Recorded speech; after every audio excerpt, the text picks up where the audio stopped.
जिले भर में जो एक नई क्रांति को जन्म दिया है कि हम समाज में बढ़ते हुए प्रचलन डेजा डीजे और दारू को नियंत्रित करके समाज को अतिरिक्त खर्चे और कर्जे से बचाकर उसको गुजरात जैसी पलायन के लिए जो जाना पड़ता है, ऐसी समस्याओं से निजात पाने के लिए आज एकजुट हुए। तो इस पंडाल में पधारे जिले भर के समस्त जनप्रतिनिधि, मंचासीन माननीय अतिथि एवं जितने भी पुलिस प्रशासन, मीडिया के साथी, सबके लिए एक बार जोरदार स्वागत के लिए तालियां बजाना।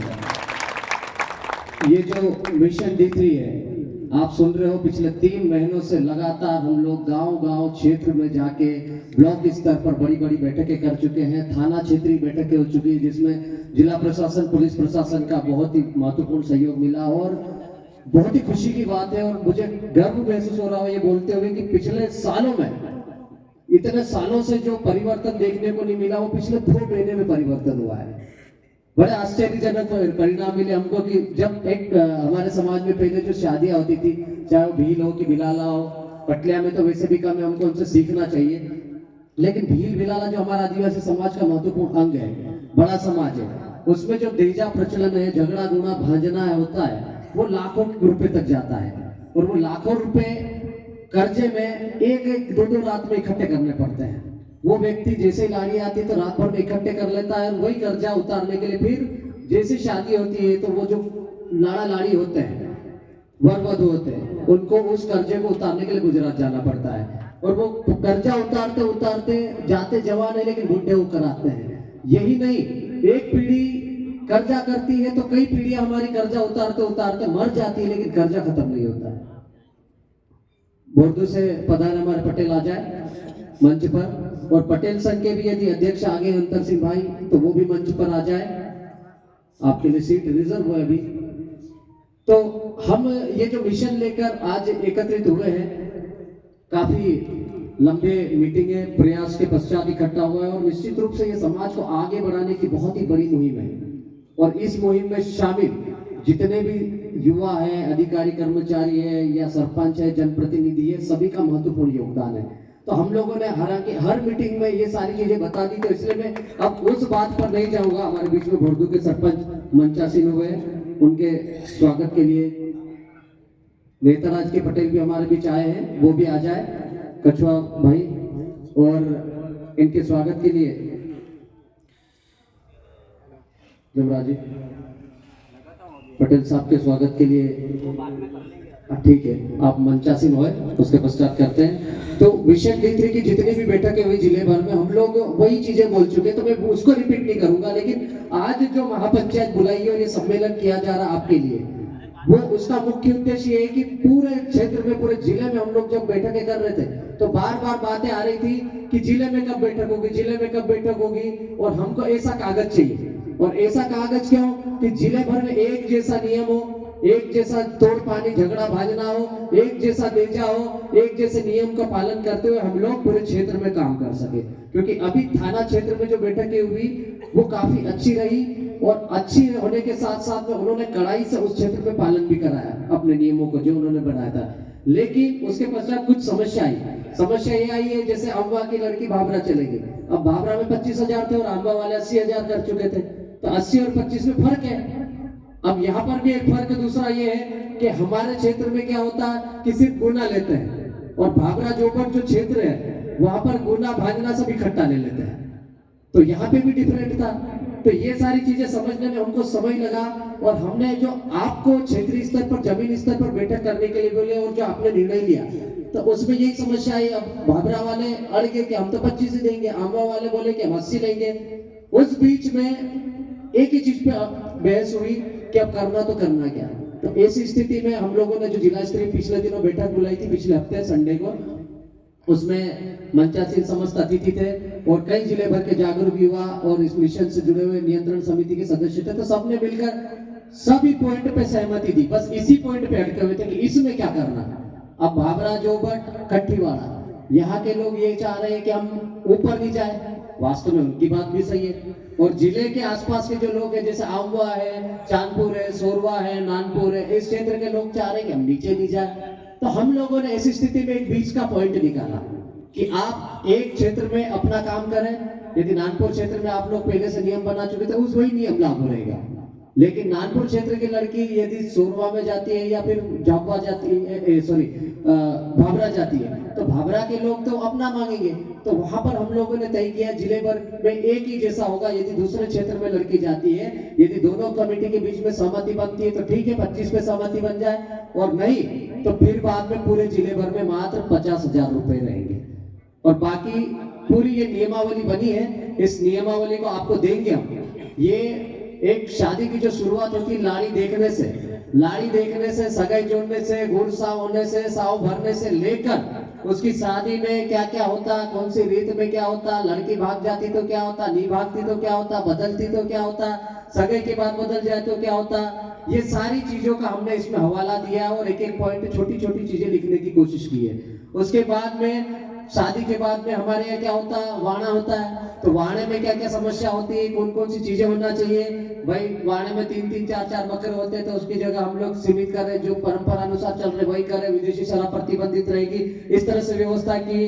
फिर बाद में जो शादी का लाग भाग होता है हर क्षेत्र में अलग अलग होता है। मर्जी से कोई 500 मांग रहा है तो कोई 5,000 भी मांग रहा है। छाती पे चढ़ के पैसे निकलवाते हैं, बारात रोकते हैं, गुना लेते हैं। तो उसके लिए भी हम लोगों ने एक नियम बना दिया और उसमें 2 चीजें करी शादियों के लिए हमने, कि शादियों में क्या करते हैं हमारे लोग, ज्यादातर हमारे क्षेत्र में अलीराजपुर जिले में रात में ही शादी होती है और बारात कब आती 7 से 8 बजे, फिर डीजे 2-3 बजे आते हैं। तो ऐसी स्थिति में शादी की व्यवस्था पूरी अस्त व्यस्त हो जाती है। यदि लाइट नहीं होती है तो आदमी शादी करेगा कि व्यवस्था करेगा। तो हम लोगों ने यहाँ पर एक नियम बनाया, यदि आपके यहाँ दिन में शादी है तो बारात सुबह 10 बजे आएगी और शाम को 6 से 7 बजे के पहले उसको आपको विदा करना पड़ेगा। ये ग्राम के पटेल, सरपंच, चौकीदार सबकी जिम्मेदारी होगी। और यदि रात को बारात आती है, मतलब शाम की रहती है, तो बारात को 5 से 6 बजे, आखिरी टाइम 6 बजे के पहले बारात को पहुंचना पड़ेगा। और पहुंचने के बाद में उसकी पानी की व्यवस्था गांव वाले कराएंगे पहले तो, और समय पर भेलकी देके उनको खाना पीना जो भी हमारी व्यवस्था पंच अनुसार होती है वो कर दे। और खाना ऐसा नहीं कि रात के 1-1, 2-2 बजे तक चलेगा, खाना सिर्फ शाम के 8 बजे तक चलेगा। रात में 8 बजे के बाद खाना बंद, जैसे बाजार वाले करते हैं, पत्रिका में लिखवा देते हैं कि 12 से 3 बजे तक भोजन रहेगा। उसके बाद टेंट भी नहीं दिखता है, दोना पत्तल भी नहीं दिखती, वहाँ पानी भी नहीं मिलता है। तो हमारे लोग क्या करते हैं, रात भर पत्तल ही लेने के घुमा करते, दारू पिया करते, खाने के ठिकाने नहीं। तो हमने यहाँ पर तय किया पूरे समाज के हिसाब से कि अब यदि शाम की बारात है तो 8 बजे तक खाना खिलाया जाएगा। 8 के बाद में गाँव के लोग, पटेल है कि सरपंच है कि चौकीदार है कि तड़वी है, पंच उसको सहयोग नहीं करेगी, फिर वो जाने उसका काम जाने, ठीक है। फिर हमारे लोग क्या करते हैं, शादियों में गाना गाते तो बहुत खतरनाक गाते हैं, बायरा ने पूरे नंगी गालियां देते, नामजद देती है शादियों में। तो वो चीजें अच्छी नहीं लिखते। अब पढ़ लिख के हम समझदार हो गए हैं, तो हमको इस चीज पे भी प्रतिबंध लगाना है। तो हमने यहाँ पर तय किया है कि शादियों में कोई भी अभद्र भाषा, गाली गलौज का प्रयोग नहीं करेंगे। गाने में भी नामजद तो बिल्कुल भी नहीं करेंगे। यदि करता है तो उसकी जिम्मेदारी ग्राम के पटेल, सरपंच, चौकीदार, तड़वी की होगी। फिर आगे हम लोग जाते हैं शादी में ही वलावने में। तो वलाते नहीं, हमारे लोग क्या करते हैं, दूसरे दिन भी रात में, बारात पहले दिन आई शाम को 5 बजे, दूसरे दिन शाम को 5-5 बजे तक वलाते हैं। तो ये गलत बात है कि नहीं है? बच्चे रहते भूखे प्यासे घूमते रहते। तो हमने यहाँ पर तय किया है कि यदि शाम की बारात है तो दोपहर में 12 बजे से पहले विदा करना है। करना चाहिए कि नहीं करना चाहिए? तो ये हमने इसमें पॉइंट बनाया है। फिर वाणे में पंच अनुसार जो बकरे हैं वो तय रहेंगे। इसमें ठंडा हो कि दारू है, ना पीना है ना पिलानी है। भाटड़ी प्रथा, दारू लाना ले जाना शादियों में पूरी तरह से प्रतिबंधित किया है। झगड़ा गुना भाजने में ये सबसे बड़ा पॉइंट है। हालांकि हमको इसमें जाना नहीं चाहिए था, लेकिन उसके बाद भी पूरे जिले से जो बात आई, सुझाव आए, उसके अनुसार हमने काम किया कि जो चांदी चढ़ाते हम लोग 1.5 किलो, ज्यादातर पूरे जिले में 1.5 किलो है, तो उसको बना के रखेंगे। लेकिन मुख्य रूप से इसमें जो शादी भाजना में लफड़े होते हैं, समस्या होती है, वो होती है लड़की के भाग जाने से। उसमें मुख्य पॉइंट है, एक तो नाबालिग लड़की, यदि नाबालिग लड़की भागते हैं तो हमारे लोग पहले पुलिस के पास जाते हैं और फिर बाद में सामने वाली पार्टी के ऊपर दबाव बनाते, नहीं तो तेरे को जेल में डलवा देंगे। तो वो जबरदस्ती उस पर दबाव बना के, जहाँ 1 लाख रुपए होता है वहां पर 10-10 लाख रुपए मांगते हैं। तो वो व्यक्ति जेल जाने के डर से 10-10 लाख रुपए कर्जा करके रातों रात देता है, वो बर्बाद हो जाता है। तो हम लोग चाहते हैं कि ये परंपरा बंद हो, इसलिए इसमें हमने सीमित दायरे में कुछ नियम बनाए जो आपकी क्षेत्रीय कमेटी ने बनाए। जैसे नानपुर में अलग नियम है, चांदपुर में अलग है, सोरवा में अलग है, छतरा फुलवाल में अलग है, सौंडवा में अलग है, भाभरा में अलग है, कट्टीवाड़ा में अलग है, जोबट बोरी में अलग है। तो वो नियम जो आपने बनाए वो तो यथावत रहेंगे, लेकिन हमने सब में इसका वाचन किया जाएगा। मैं वाचन नहीं कर रहा हूँ, मैं कुछ बड़ी बड़ी बातें बता रहा हूँ। तो उसमें हम लोग क्या करेंगे, एक निश्चित मापदंड तय किए हैं और उसी अनुसार आपको काम करना है। उसके बाहर जाएंगे तो हमारे पास पहले तो जनप्रतिनिधि है जो हमारे इस मिशन के संरक्षक है, मार्गदर्शक है, और उनसे यदि बात नहीं बनती तो हम लोग फिर जिला प्रशासन के माध्यम से आप पर कार्रवाई कराने के लिए भी बाध्य होंगे। और जो गांव के पटेल, सरपंच, तड़वी इन सारे नियमों का उल्लंघन करते हैं और उसमें यदि हमारे पास कोई शिकायत आती है लिखित, मौखिक या वीडियो के माध्यम से, कमेटी एक बार समझाएगी, 2 बार समझाएगी, यदि उसके बाद भी नहीं मानते, मनमानी करते हैं, तो हमारे पास में उन पटेल और पंच के लिए मध्य प्रदेश भू राजस्व संहिता है, जिसको तहसील से चलाते हैं ना, पटवारी वगैरह उसमें जब शामिल रहते हैं तो कोटवार, चौकीदार, पटेल की नियुक्ति कहाँ से होती है? कलेक्टर के माध्यम से होती है, एसडीएम के माध्यम से। तो वो यदि इसका पालन नहीं करेगा तो उसको हम लोग आर्टिकल मतलब धारा 226-27 के तहत हटाने की भी कार्रवाई प्रस्तावित करेंगे यदि वो नहीं सुनता है तो। वहीं पर जो सरपंच और पंच नहीं मानता है जनप्रतिनिधि, तो धारा 80 में प्रावधान है एसडीएम के माध्यम से, उसके ऊपर भी कार्रवाई हो सकती है, जांच पड़ताल के माध्यम से उसको भी हटाने का हम लोग प्रस्ताव पारित करवा सकते हैं यदि वो जबरदस्ती नहीं मानकर इस नियम के विरुद्ध जाता है। फिर बाद में कोई अधिकारी कर्मचारी, जैसे मेरे जैसा कोई पटवारी है, अब मेरे खुजली है, मेरे पास पैसे ज्यादा है, तो मैं बोलूं कि नहीं, मैं तो मेरे हिसाब से पेटी दारू भी पिलाऊंगा, डीजे भी 10 डीजे बुलाऊंगा, मेरे हिसाब से शादी करूंगा, मेरे पैसे लग रहे हैं, तो उसके खिलाफ भी कार्रवाई करने के लिए हमारे पास मध्य प्रदेश सिविल सेवा आचरण संहिता नियम है, जिसके माध्यम से हम लोग प्रस्ताव उसकी लिखित और वीडियो बना के उस अधिकारी कर्मचारी, चाहे वो कितना भी बढ़िया अधिकारी क्यों ना, उसके खिलाफ ही हम लोग एक प्रस्ताव बना के संबंधित विभाग के अधिकारी को देंगे और उसको निलंबित करवाएंगे। तो ये सारे प्रावधान हमने किए हैं ताकि समाज में समन्वय बना रहे, और यही हमारा उद्देश्य है। तो इसमें इन पाटले गाते नुक्ते में भी बहुत सारे प्रावधान किए गए। तो हम लोग इस कागज को आपको देंगे आखिरी में, लेकिन कार्यक्रम होने के बाद। और ये कागज आपको हर गांव के पटेल, सरपंच, चौकीदार के पास होना चाहिए, पंचायत में होना चाहिए, हम लोग थाने पर भी देंगे, हम लोग तहसील में भी देंगे, जहां जरूरत पड़ी वहां पर ये कागज देंगे। और जितने भी नियम बनाए उसका कड़ाई से पालन करवाने की पूरी कोशिश करेंगे। हमारे बीच में मंचा सिंह सभी अतिथि हैं, उनके मार्गदर्शन में काम होगा।